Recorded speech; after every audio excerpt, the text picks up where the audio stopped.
Buenos días, pues vamos a continuar ahora con mi segunda plática, en la cual vamos a ver algunas generalidades sobre la isquemia intestinal. Me quiero basar principalmente en los hallazgos, primero por placa simple de abdomen, que en muchos lugares ya prácticamente parece olvidada y obviamente pues la tomografía es la que piden más en los pacientes con abdomen agudo, pero en muchas ocasiones no se tiene disponibilidad de una tomografía de inmediato. Entonces vamos a ver los hallazgos por placa simple de abdomen y después vamos a comprobar esos hallazgos, cómo se ven por tomografía computada. Y finalmente, pues algunas consideraciones sobre la angiotomografía, que es el estudio ideal, ¿no?, para estos pacientes con sospecha de isquemia intestinal. Pues vamos a comenzar. Primero, hay que dejar claro que existen dos síndromes clínicos que son distintos. El primero es el de la isquemia mesentérica aguda, el segundo es de la isquemia mesentérica crónica. Ahorita vamos a hablar principalmente de la isquemia aguda.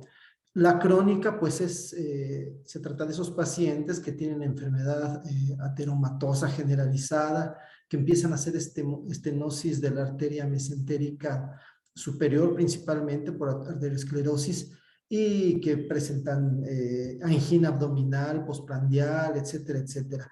Estos pacientes en algún momento se pueden agudizar y de ser una isquemia crónica, pues dan datos de isquemia aguda.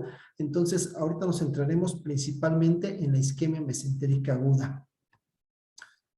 Para hablar de las causas, las principales causas son estas. La primera son causas arteriales. Más del 60% de los pacientes con isquemia intestinal, la causa es arterial. Y en estas tenemos tanto los trombos a nivel de las arterias mesentéricas como los émbolos a distancia. Las trombosis venosas no son tan frecuentes. Tenemos que menos del 10% de los pacientes con isquemia intestinal son de causa venosa. Y por lo general, las trombosis venosas no producen un cuadro agudo, son más bien procesos más insidiosos que dan oportunidad a la formación de circulación colateral. Otra causa importante y que casi nunca consideramos es la isquemia no oclusiva. Hay pacientes que por alguna condición hacen vasoespasmo generalizado, o por ejemplo pacientes que tienen hipovolemia por hemorragia, etcétera, en los cuales no hay un aporte sanguíneo suficiente al intestino. Entonces ellos también hacen isquemia, y cuando hacemos los estudios de imagen pues vemos permeables la arteria, la vena mesentérica, y no consideramos que puede ser una isquemia no oclusiva. Y bueno, finalmente hay otras causas, entre las cuales destacan los distintos tipos de vasculitis. Siguiendo un poquito con estas consideraciones clínicas, las causas arteriales, dijimos que pueden ser émbolos a distancia, que se producen principalmente por afectaciones cardíacas como arritmias, valvulopatías, infartos, pero también aneurismas aórticos que estén antes de la arteria mesentérica pueden producir embolia. Los trombos locales a nivel de las arterias mesentéricas sobre todo se dan en pacientes que tienen aterosclerosis previa o que pueden tener estados de hipercoagulabilidad. Entonces pueden ser por embolia o por trombosis local. En cuanto a la trombosis venosa, se ve más en pacientes que tienen estados de hipercoagulabilidad. Recientemente, en los últimos meses, por ejemplo, los pacientes con COVID-19 han desarrollado con frecuencia cuadros de trombosis venosa en múltiples sistemas, ¿no? Pero ahorita estamos hablando de la vena mesentérica. También hemos visto muchos casos de isquemia asociada a esta hipercoagulabilidad del COVID-19. Otros pacientes que desarrollan trombosis venosa, los pacientes que tienen hipertensión portal, aquellos que tienen neoplasias, sobre todo a nivel abdominal, pacientes jóvenes con anticoncepción oral también tienen que considerarse dentro de las más frecuentes. Y algo que también vemos con frecuencia, pacientes con abdomen agudo, por ejemplo, con apendicitis, con diverticulitis, que pueden hacer trombosis venosa en forma secundaria. En cuanto a la isquemia no oclusiva, como mencionábamos, pueden ser por dos causas. La primera, por disminución del volumen sanguíneo, ya sea por falla cardíaca o por un choque hipovolémico. Estos pacientes no tienen la suficiente cantidad de sangre para irrigar todo el organismo, entonces empieza a sufrir el intestino por isquemia. Pero también hay pacientes que tienen condiciones que producen vasoespasmo generalizado. Por ejemplo, los pacientes con acidosis metabólica, los que tienen hipertensión arterial, algunos que tienen intoxicación por drogas o por medicamentos, pueden hacer un vasoespasmo que también limite la cantidad de sangre que llega al intestino. Para este tipo de pacientes con isquemia no oclusiva es muy importante hacer una angiotomografía, hacer reconstrucciones bien hechas de esa angiotomografía, porque ahí es donde se va a demostrar la falta de irrigación a pesar de que no hay oclusión. En cuanto a los datos clínicos de la isquemia, generalmente el dolor abdominal, que es el síntoma más importante, es desproporcionado con respecto al grado de sensibilidad que él puede detectar el médico en el examen físico. Si bien a la exploración parece no haber datos tan importantes de irritación peritoneal, el paciente refiere un dolor muy intenso. Este dolor generalmente es cólico de predominio central y en muchas ocasiones ya hay un antecedente de angina abdominal, sobre todo en los pacientes de edad avanzada. Entonces, básicamente son los datos clínicos que nosotros encontramos. Es importante que en todo paciente con abdomen agudo, sobre todo los pacientes de edad avanzada, consideremos la isquemia como una posibilidad. Estos esquemas simplemente para recordar que la irrigación del intestino está dada por las dos arterias mesentéricas, la superior y la inferior. La superior va a irrigar el intestino delgado a través de sus ramas yeyunales e ileales y toda la parte derecha del colon. Ascendente a través de la arteria ileocólica y de la arteria cólica derecha, transverso a través de la arteria cólica media. Y bueno, se considera que el ángulo esplénico es el límite hasta donde llega la irrigación por parte de la arteria mesentérica superior, aunque hay numerosas anastomosis que pueden incluso llegar a irrigar la parte descendente del colon. Pero bueno, la parte descendente del colon, el sigmoides y el recto son más bien responsabilidad de la arteria mesentérica inferior. Esta es la que está irrigando este segmento principalmente, por lo que podemos resumir, el colon derecho hasta el ángulo esplénico corresponde a la arteria mesentérica superior, el colon izquierdo a la arteria mesentérica inferior. El hecho de que haya muchas anastomosis a veces nos cambia un poquito la región que está afectada, pero si nosotros consideramos el ángulo esplénico como división, es más fácil que lo recordemos. Vámonos a los hallazgos radiológicos.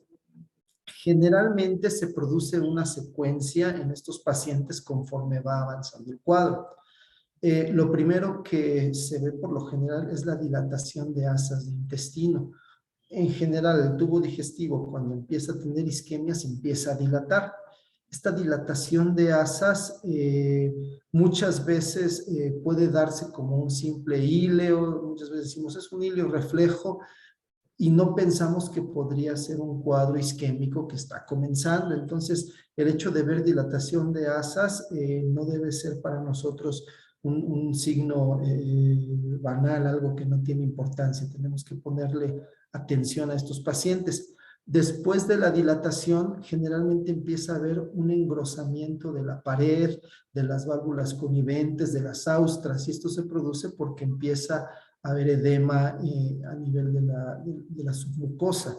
Este edema va a condicionar que esta pared, estas válvulas, estas austras tengan un incremento en su espesor. Generalmente nosotros consideramos hasta 3 milímetros como algo normal. Va a haber un espesor mayor de los 3 milímetros. Después, debido a este edema, empezamos a ver líquido interasas.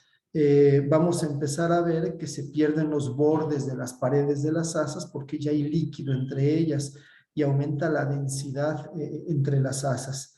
Este líquido interasas nos está hablando ya de un proceso inflamatorio más severo.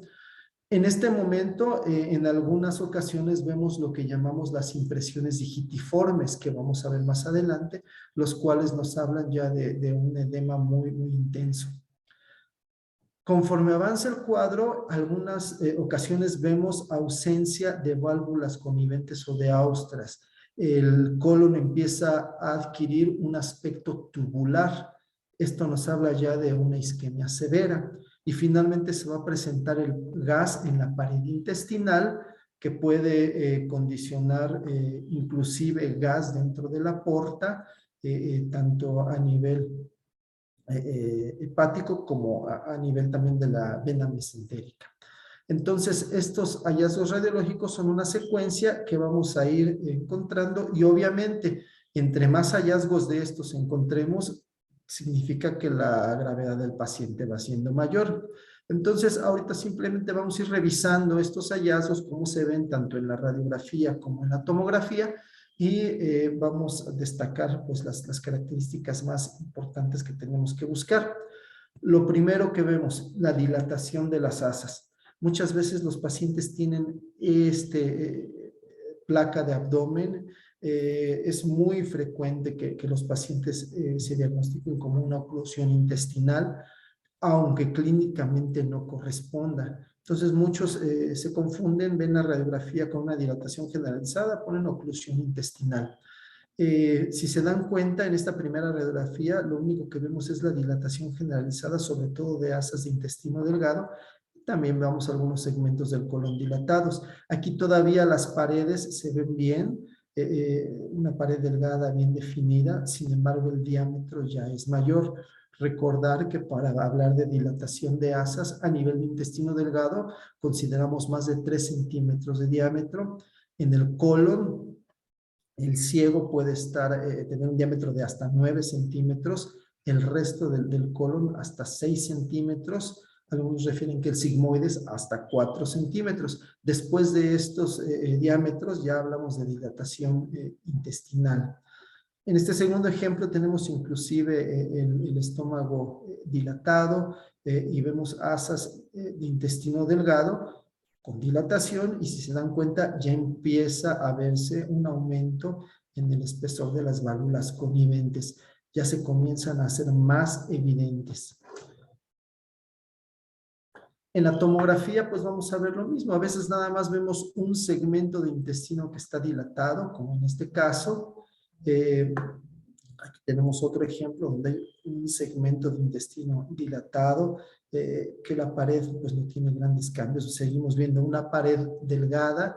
Vemos la grasa que rodea al asa con una densidad todavía conservada. Entonces es un cuadro que apenas está comenzando. En este segundo ejemplo tenemos una proyección, perdón, una reconstrucción coronal, en donde además de la dilatación del asa ya empezamos a ver también un engrosamiento en las válvulas coniventes y en la pared del intestino, los cuales nos indican que el proceso ya está un poco más avanzado.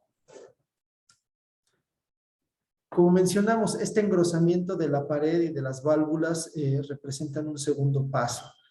Cada vez se van haciendo más evidentes. Estos son dos ejemplos de radiografía simple de abdomen. Pues se hace evidente este engrosamiento, válvulas coniventes de más de 3 milímetros de espesor. Lo mismo, la pared empieza a verse más gruesa. Si bien es cierto que muchas veces no vamos a ver la pared en su espesor completo, por dentro, por fuera, es fácil darse cuenta que en estos casos la pared ya está engrosada. Un segundo ejemplo donde podemos ver este engrosamiento de las válvulas coniventes.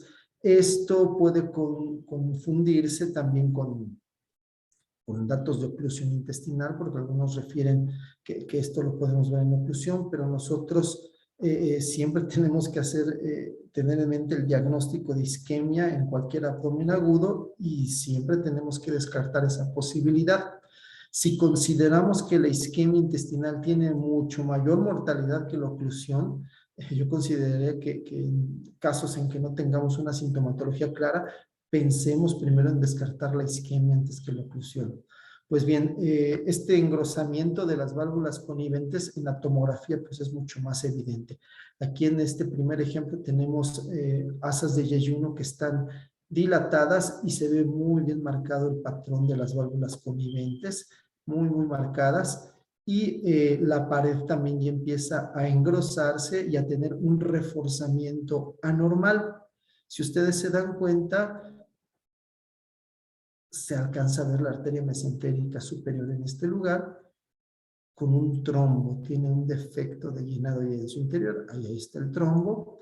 Y en la segunda imagen también vemos un corte transversal de la arteria mesentérica superior con un trombo central, lo que nos habla de una trombosis aguda. Este segundo ejemplo, esta reconstrucción coronal, vemos un segmento del intestino delgado que tiene un engrosamiento importante de la pared, y aquí a destacar el aumento en la densidad de la grasa del mesenterio. Este es un dato que también ya nos habla de un proceso inflamatorio más avanzado. Cuando este proceso inflamatorio es muy intenso, pueden verse lo que se ha llamado impresiones digitiformes, y se le da el nombre de digitiformes porque a alguien pues le dio la impresión como que parecía si comprimiéramos el intestino con la punta del dedo, ¿no? Entonces, estas impresiones digitiformes nos están hablando de un edema de pared bastante intenso. Aquí tenemos dos ejemplos. Este es el mismo paciente en donde vemos en la placa de abdomen estas impresiones digitiformes a nivel del colon descendente. En la tomografía computada se ve la imagen donde se ve muy bien que estas impresiones se deben al engrosamiento de la pared.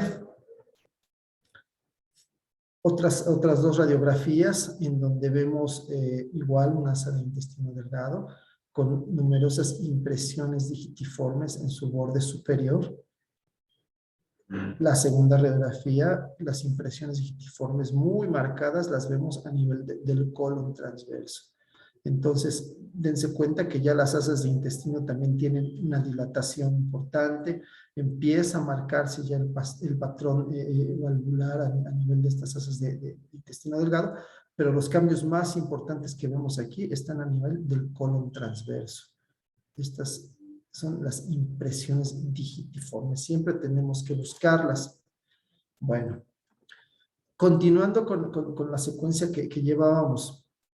Después del engrosamiento de la pared, de la mucosa, empieza a haber líquido interasas, y ese líquido, algunos le dicen edema interasa, pero no es correcto decir edema interasa, más bien es líquido que se acumula entre las asas, y pues da este aspecto radiopaco entre las asas, que muchas veces nos impide ver completa el asa. Todo esto es líquido que está entre las asas, y vemos a veces poco marcado ya el espesor completo del asa. Dense cuenta que se conserva el aumento en el diámetro de la asa intestinal, el patrón de válvulas se hace más evidente por engrosamiento de las mismas. Por ejemplo, aquí podemos ver con toda claridad el engrosamiento importante de la pared intestinal, y bueno, entre las asas, estas radioopacidades que nos hablan de líquido entre las asas. Bueno, son ejemplos de líquido interasa. Obviamente, la tomografía pues nos ayuda mucho mejor a ver esto. Tenemos estas imágenes axiales en donde vemos el engrosamiento de la pared con este patrón que muchos refieren como en Diana, imágenes en Diana. Algunos decían incluso que pueden referirse como imágenes en sándwich, porque se ve una línea muy intensa afuera, que es la serosa que refuerza, después el espesor de la pared hipodenso, y después la mucosa dentro, por dentro, que también se ve hiperdensa. Entonces se ve muy bien marcado aquí el engrosamiento de la pared. Aparte del engrosamiento de la pared, vemos aumento en la densidad de la grasa mesentérica, y en algunos lugares ya vemos líquido libre entre las asas. En esta reconstrucción coronal es más evidente la presencia ya de líquido libre, este líquido entre las asas, que junto con el aumento en la densidad de la grasa del mesenterio, pues da un aspecto muy característico de este proceso inflamatorio severo. Nótese nuevamente el reforzamiento de la mucosa con la hipodensidad de la submucosa en estas asas. Muchas veces vamos a ver un reforzamiento mucoso muy intenso, sobre todo en los casos de trombosis venosa, en donde la estasis del medio de contraste, al no poder irse hacia la vena mesentérica, hace que se acumule a nivel de la mucosa. Entonces eso va a hacer que el reforzamiento de la mucosa sea más intenso. Si el cuadro avanza, podemos empezar a ver este aspecto tubular de las asas con ausencia de válvulas. Por ejemplo, tenemos en este primer segmento las válvulas gruesas, muy evidentes, pero después estas válvulas desaparecen por completo. Entonces, es otro de los hallazgos que nos hacen pensar en una isquemia ya un poco más avanzada. ¿Cómo se ven en tomografía? En tomografía aquí se ve muy bien marcado el patrón de válvulas, pero estas asas que ya tienen un engrosamiento de pared más importante y que tienen un poquito de líquido y aumento en la densidad de la grasa adyacente, empiezan a perder o se ven ya sin ese patrón de válvulas que es evidente en las otras asas. Entonces, cuando nosotros vemos esta ausencia de válvulas o de austras, dependiendo del segmento que esté afectado, debemos pensar en una isquemia avanzada. Y finalmente, vamos a encontrar gas en la pared intestinal. Aquí tenemos dos ejemplos de radiografías de abdomen, en donde tenemos dilatación de las asas en ambos lados. Son pacientes diferentes, pero los hallazgos prácticamente son los mismos. Dilatación de asas, está marcado el patrón de válvulas coniventes por engrosamiento de las mismas. Tenemos datos de líquido interasa. Inclusive en esta, si se dan cuenta, hay niveles hidroaéreos, hay ausencia de gas distal, por lo que esto se diagnosticó como una oclusión intestinal, pero lo importante aquí, el hallazgo importante es este segmento del colon ciego y colon ascendente, donde se empieza a ver una radiolucidez que rodea la pared, y es por la presencia de gas dentro de la pared. Es más evidente en esta otra radiografía, como la pared intestinal tiene esta radiolucidez lineal. ¿Por qué? Porque presenta gas en su interior. Entonces, estos hallazgos a veces no son tan evidentes en la placa, tenemos que buscarlos intencionadamente en las radiografías y muchas veces pueden pasar desapercibidos. En este caso es fácil de ver porque es un segmento extenso el que está afectado, pero en ocasiones solamente tenemos un segmento más corto y es más difícil hacer la identificación de este problema. Obviamente la tomografía pues nos da imágenes mucho más claras, más evidentes de este gas en la pared. Sobre todo esta segunda imagen, esta reconstrucción coronal, nos deja ver las burbujas de aire que están dentro de la pared del intestino. Aquí hay que tener mucho cuidado. Es normal que veamos a veces burbujas de aire metidas entre las válvulas coniventes. Entonces, a veces confundimos esas burbujas con gas dentro de la pared. ¿Cómo saber si se trata de gas en la pared? Cuando las burbujas de aire se quedan atrapadas entre las válvulas coniventes, nosotros vamos a tener que esas burbujas, obviamente por gravedad, van a estar en la zona superior. Si nosotros vemos gas tanto en la zona más superior como en la zona más inferior de las asas, entonces podemos decir con toda seguridad que es gas dentro de la pared.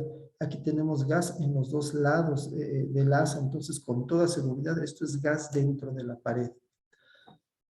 Este es un caso ya más severo. Tenemos estas imágenes de gas dentro de la pared muy bien marcadas. Lo que les decía, este está en el borde inferior del asa. Si fuera gas dentro del asa, tendría que venirse para arriba, y no, esto está dentro de la pared del asa intestinal. Entonces, todas estas imágenes radiolúcidas que rodean la pared de las asas, pues es ya una importante cantidad de gas, pero no solamente vemos gas en la pared, vemos también, en este caso, la vena mesentérica con gas en su luz. Aquí está la vena mesentérica. Prácticamente se ve toda la luz ocupada por gas, y ya en los cortes más superiores seguimos viendo la vena con gas, y obviamente ya a nivel de la porta, ramas portales llenas de gas, ¿no? Entonces tenemos que tener cuidado. Ha habido casos en los que, sobre todo quien no tiene mucha experiencia en esto, empieza a verlo y lo da como neumobilia. Entonces hay que tener cuidado, hay que identificar si esto está en la vía biliar o está en la porta, como en este caso, ¿no?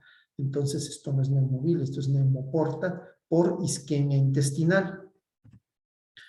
Otro paciente que tiene las mismas imágenes de gas dentro de la vena porta, vean cómo se ve muy bien marcada la vena porta, porque su interior está lleno de gas, y en el resto del abdomen vemos múltiples ramas venosas que tienen gas en su interior.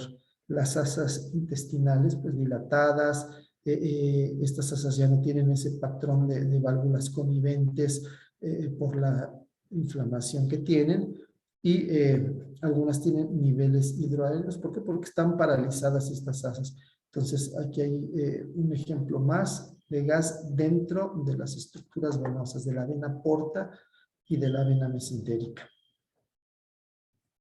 Bueno, ¿qué podemos decir de la angiotomografía? Es importante que en pacientes con abdomen agudo, que no se sepa realmente o no se tenga más bien un diagnóstico presuncional, que sea un cuadro a lo mejor bastante agudo, bastante severo, pues vale la pena hacer de entrada una angiotomografía. ¿Por qué? Porque volvemos a decir, hay series que nos marcan hasta el 80% de mortalidad en la isquemia aguda, sobre todo en pacientes de edad avanzada. Entonces, si no tenemos clara la sintomatología, hay veces que nos refieren al paciente por una probable apendicitis o diverticulitis, ¿por qué? Porque la sintomatología como que está más localizada, pero si es un dolor abdominal muy difuso, muy intenso, vale la pena hacer angiotomografía de primera intención. Entonces, siempre recomendamos hacer la fase arterial y la fase venosa, porque no sabemos en caso de que haya isquemia si sea de causa arterial o de causa venosa. ¿Cómo hacemos la fase arterial? En la fase arterial ponemos nuestro ROI en la aorta abdominal, pero mandamos el disparo no cuando se llene la aorta de contraste, sino que damos un retardo de 10 segundos. Entonces, cuando el equipo detecte el contraste en la aorta abdominal, esperamos 10 segundos más para iniciar la exploración. Eso permite que el contraste se distribuya adecuadamente en todas las ramas de la arteria mesentérica y pueda llegar hasta el intestino. Después programamos una fase venosa que se recomienda que sea de 50 a 60 segundos después de iniciada la exploración. En esta fase venosa es suficiente para poder ver tanto la vena mesentérica, la vena porta, y poder determinar si la trombosis es venosa. Siempre hay que hacer reconstrucciones multiplanares, sobre todo hacerlas en máxima intensidad de proyección. La máxima intensidad de proyección, o MIP, permite resaltar las estructuras vasculares por encima del resto de las estructuras que hay en el abdomen, y eso hace más fácil la identificación de obstrucciones y de trombos. Las reconstrucciones 3D no son tan útiles, aunque en fase arterial se puede demostrar la amputación de la arteria mesentérica cuando haya una trombosis. En estos pacientes no es útil dar contraste oral. Muchas veces, por ejemplo, si se da contraste hidrosoluble, el contraste puede tapar detalles en la mucosa. por ser hiperdenso. Entonces, no se recomienda el contraste oral. Generalmente las asas están dilatadas, tienen mucho líquido en su interior y eso nos permite valorar con precisión la pared.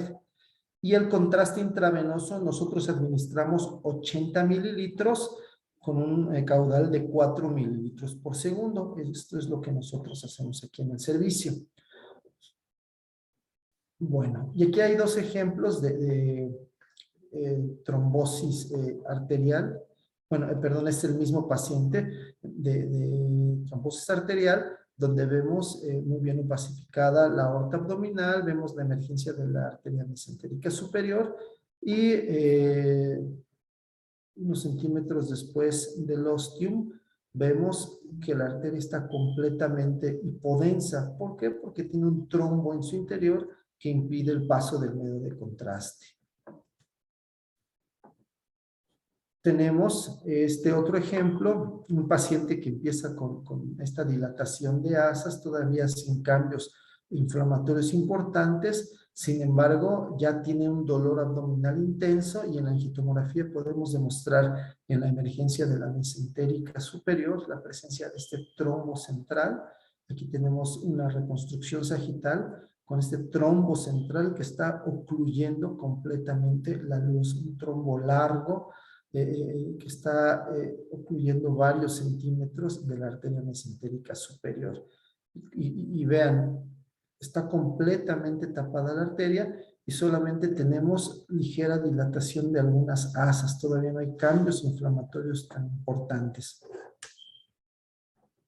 Otros ejemplos de angiotomografías en fase arterial. Aquí tenemos nuevamente la presencia de trombos. Aquí es importante destacar la presencia de estas placas de ateroma a nivel del ostium que disminuyen importantemente la luz. Y después de las placas ya tenemos este trombo hipodenso central que está tapando la luz de la arteria mesentérica. Otra trombosis ya un poquito más distal, vemos algunas placas ahí adosadas a la pared y precisamente en el sitio donde están las placas de ateroma calcificadas, el trombo que está tapando la luz, así se ve en la reconstrucción con MIP y así se ve en la reconstrucción en 3D, ¿no? Es una imagen muy similar, muy parecida a la que estamos viendo en 3D. Otro ejemplo, este paciente que ya habíamos visto que tiene gas en la pared intestinal, un cuadro ya de isquemia muy severa, la angiotomografía nos reveló este trombo que está tapando la arteria mesentérica superior. Y bueno, en cuanto a las trombosis venosas, lo mismo, vamos a encontrar en la fase venosa imágenes como esta. Es importante esta imagen porque si ustedes se dan cuenta tenemos la arteria con un calibre normal y a un lado la vena con un calibre completamente aumentado. Siempre que vean la vena mesentérica con un calibre mayor que la arteria mesentérica, es probable que la vena tenga trombo, porque generalmente tienen el mismo diámetro. Entonces, aquí vemos una vena completamente hipodensa por el trombo que tiene en su interior, con un aumento importante en su diámetro comparado con la arteria. Entonces, en este paciente, pues ustedes ven los cambios isquémicos en las asas son muy importantes. Vemos el engrosamiento de la pared, vemos las válvulas conducentes gruesas, el aumento en la densidad de la grasa del mesenterio, vemos líquido también libre ahí ya. Entonces, son cambios bastante severos ya por isquemia. Y la reconstrucción coronal nos deja ver muy bien la vena mesentérica en todo su trayecto, con un trombo en su interior. Todo este trombo que está impidiendo la opacificación de la misma. Un ejemplo más, aquí desde la vena porta ya vemos un trombo que ocupa toda la luz de la vena y este trombo se extiende a la vena mesentérica que tiene un aumento de diámetro importante. Si vemos lo que les decía, el corte axial, vemos una vena con el trombo en su interior y un aumento de calibre importante con respecto a la arteria. Aquí vemos otras ramas de la vena con aumento de calibre y con imagen hipodensa en su interior por la presencia de trombos. Bueno, en este caso en el cual el paciente tenía un tumor bastante extenso, tenía un adenocarcinoma de páncreas, y en este caso vemos por debajo del tumor pancreático la vena completamente trombosada, pero en el corte axial podemos ver que tanto la vena como la arteria están trombosadas. Entonces, este fue un caso de isquemia intestinal por trombosis tanto arterial como venosa, secundaria al tumor de páncreas. Bueno, ¿qué podemos concluir? Podemos concluir lo siguiente. Cuando nosotros tengamos en la sala ahí de rayos X o de tomografía un paciente con dolor abdominal muy intenso, siempre tenemos que tener en mente la posibilidad de isquemia. Aunque te lo manden por apendicitis, por diverticulitis, por oclusión intestinal, por lo que sea, siempre tenemos que tener en mente la posibilidad de que sea una isquemia intestinal. ¿Por qué? Porque es lo más grave que puede haber y entonces es lo que primero que tendríamos que descartar. Las características del paciente pueden orientarnos. Si son pacientes de edad avanzada, por ejemplo, que tienen enfermedad ateromatosa generalizada, fumadores crónicos, etcétera, etcétera, entonces nosotros podemos pensar que pueda tratarse de alguna isquemia de tipo arterial, o si son pacientes cirróticos, pacientes con neoplasias, podemos pensar en una trombosis venosa. La placa simple de abdomen puede ser diagnóstica en pacientes graves. Si nosotros vemos una placa con los signos que acabamos de ver, nosotros no tenemos que tener temor de proponer la isquemia intestinal como una posibilidad. Muchas veces nos conformamos con decir que el paciente tiene un íleo generalizado, muchas veces damos oclusiones intestinales que no son, y falta como que un poco el querer dar ya un diagnóstico de isquemia desde la placa simple. La placa nos da datos que pueden ser diagnósticos ya. Y claro, si nosotros tenemos la posibilidad de hacerle angiotomografía, podemos proponer la angiotomografía, pero ya directamente con el diagnóstico de isquemia intestinal. Cuando hagamos la angiotomografía no debemos olvidar que las fases arterial y venosa siempre las tenemos que hacer.